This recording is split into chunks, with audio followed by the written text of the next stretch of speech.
Greetings, everyone, and welcome to Module 2 of EDU 679.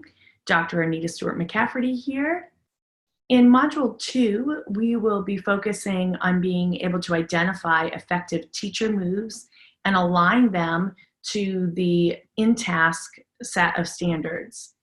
InTask is an acronym for the Interstate Teacher Assessment and Support Consortium, which is a national set of standards around the question, what does good teaching look like? So in Module 2, we will be focusing on 4 objectives.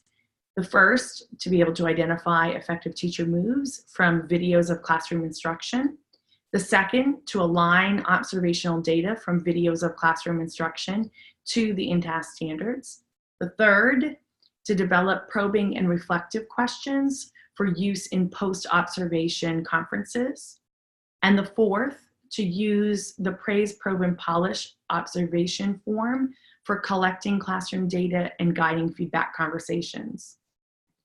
During Module 2, you will have the opportunity to practice your classroom observation skills by choosing one of several videos of classroom observations, and you will be invited to try out a tool called Praise, Probe, and Polish.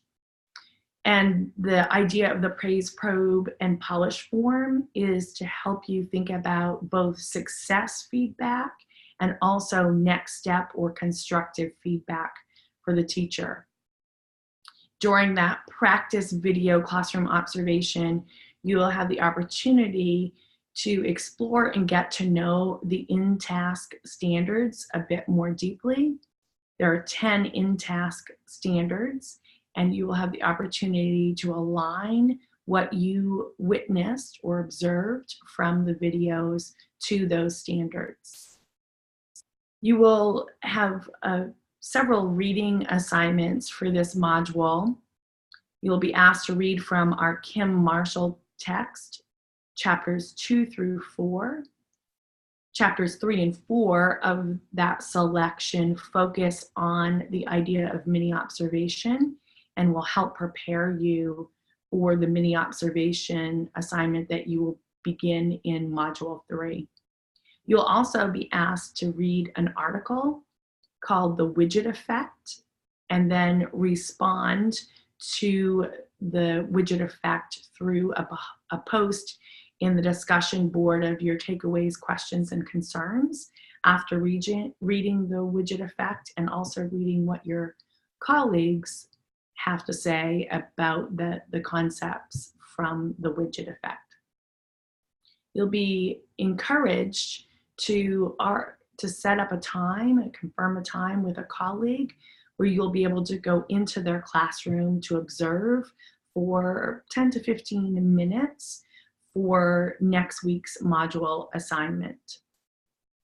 You'll also be encouraging to view the lecture that is in the module readings and videos, which will walk you through a practice from a classroom observation, how to be able to use the Praise, Probe, and Polish form, and how to align it with the InTask set of standards. So without further ado, go ahead and get started with Module 2, and I hope that you enjoy the process of honing your skills as an observer and a person that is going to be responsible for giving feedback to other colleagues.